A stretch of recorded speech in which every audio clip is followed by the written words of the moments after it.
Hello, my friends. My name is Brian Ellis.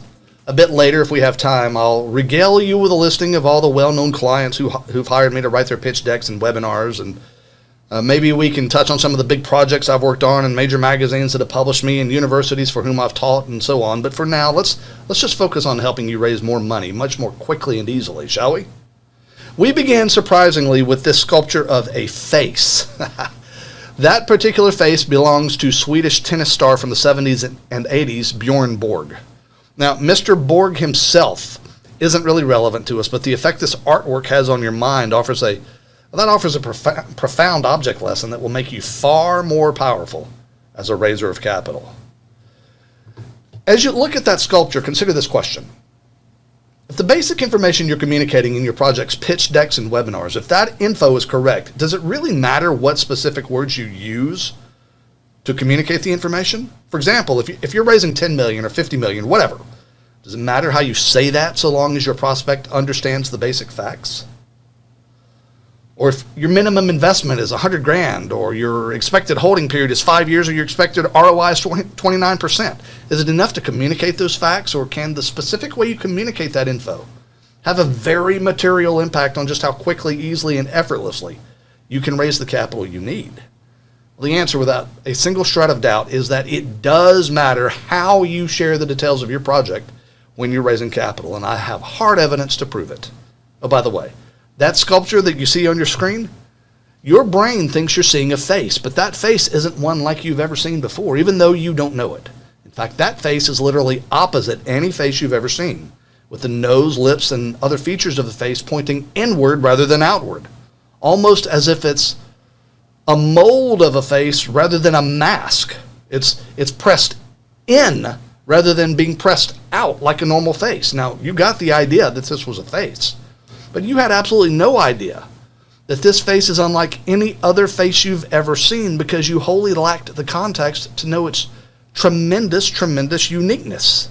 That is a similar violence, unfortunately, that many of you do to your own offerings without even knowing it, by using a just the facts, ma'am sort of approach to pitching your projects. You see, syndicators just like you frequently reach out to me when they're in the red zone, when they have only 10 days or so left before they absolutely must complete their capital raises, and yet they're still millions of dollars short with no prospects for closing the gap. These clients have made a good faith effort and in many cases have successfully raised many millions already, but now they've tapped out their own investor databases and beaten their email lists to death with capital solicitations, and now those syndicator clients that I serve, people just like you, they face the prospect of losing not just a great deal that they were trying to fund, but also the reputational risk of failing to take down a deal to which they're committed. Well, then they hire me, and in one day of work, we change one basic thing, and suddenly they're able to go back to their own email lists, the same lists that a day before they believed were totally tapped out. And suddenly, the investment capital they need floods in unabated.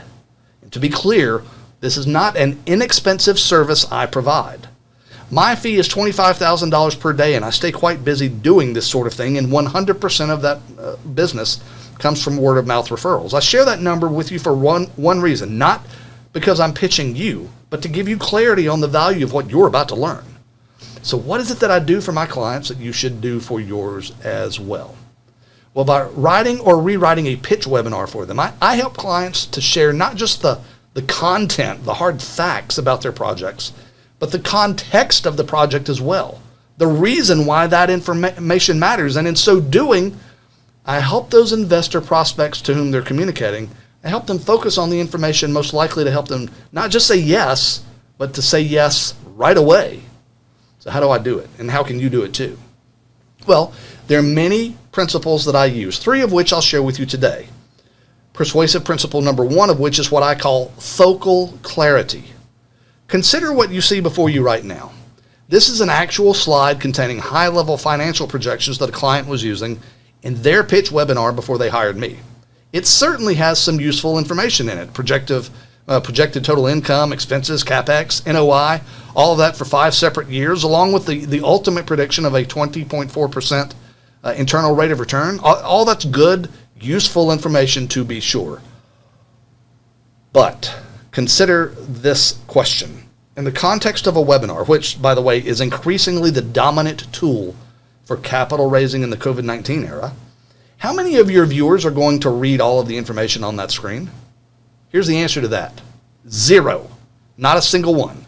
Even if they did, they'd be distracted by what you're saying about the slide, causing it to be even more difficult for them to understand and process what you're communicating. More importantly, isn't it possible, or potentially even very likely, that something on that screen, a number, a label, a calculation, it'll be misunderstood by your prospect, who could then reject your offer on a totally false premise? Without a doubt, yes. The more data you provide in your pitch webinars, the more likely you'll confuse and turn off prospects. So how do I do it differently? Well, when I rewrote this client's presentation, I communicated the same information something like this. And forgive me if you will, as for the next 15 seconds or so, I speak to you as if you were an audience of investor prospects, just for purposes of demonstration. So I would say something like 20.4%. That's right, my friends. Over the next 5 years, this project is projected to yield a whopping 20.4% internal rate of return for well-qualified investors. And that's based on a thorough analysis available for your review in this project's private placement memorandum. Okay, I'm out of demonstration mode now. Now, do you see that by shifting from detail mode, where we share every line item for 5 separate years, to summary mode, that by doing so, you can communicate the one thing that's most important, the one thing upon which you want your prospects to focus, and that can totally avoid the potential for confusion.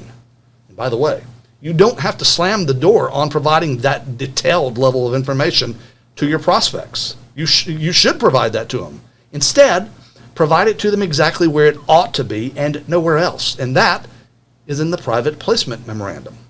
Just ask yourself, which one of these would be easier to say yes to? Would it be easier to say yes to, boy, I trust that spreadsheet and all 45 different numbers on it? Or would it be easier to say yes to, do I want to make 20.4% on my money? Well, the latter, for sure. The answer is clear. And clarity, it turns out, is an unquestionable key to your success in capital raising in 2021 and beyond.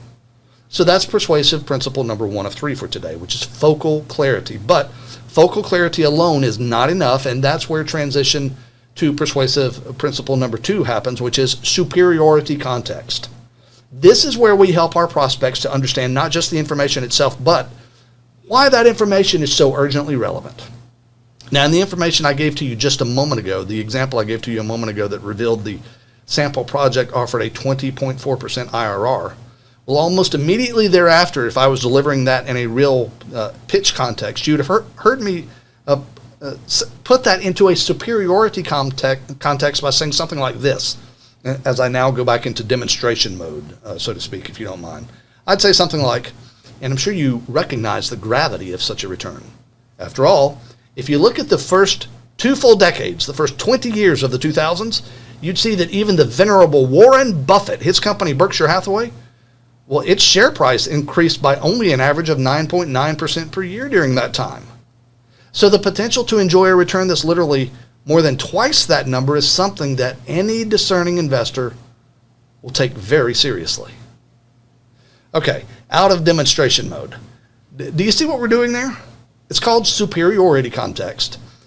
And it's all about giving your brain not just the information about your project needed by your prospects, giving their brain that information, but it's also about helping your prospects to interpret your project as clearly superior to other alternatives. So now what your prospects have is 2 things to focus on: a return of 20.4% per year, and the fact that there's more than twice as good, that number is more than twice as good as some other standard that they all know and respect. Suddenly, you're not just offering them a great return, you're offering them the chance to beat Warren Buffett's results. And you just can't have a better standard among retail investors than Warren Buffett. He's like gold reputationally. Now, there are many highly relevant standards to which you could compare. Buffett's just one, just an example. And whether the standard to which you choose to compare your project is Buffett or anything else, the point is this. Now your prospect knows not just the numbers, but they know and have a clear sense of the relative superiority of your project versus something that matters to them. So that's a very quick and cursory coverage of persuasive principle number 2, which is superiority context, which we added to persuasive principle number 1, which is focal clarity. That leaves us the final persuasive principle, number 3, which is the principle of the Rolling Stones. Don't you remember that very famous Rolling Stones song, you can't always get what you want? Well, that's very true, and as a matter of human nature, what do we all want? What do we want most? Well, what we want most is anything we're told isn't fully within our grasp. If you know there's plenty of something available, that you can absolutely have that thing, how much does just that fact affect your desire for the thing? Think of it, folks. You've seen it with your own eyes. When there's plenty of a commodity available, prices decline. Why? Demand is low.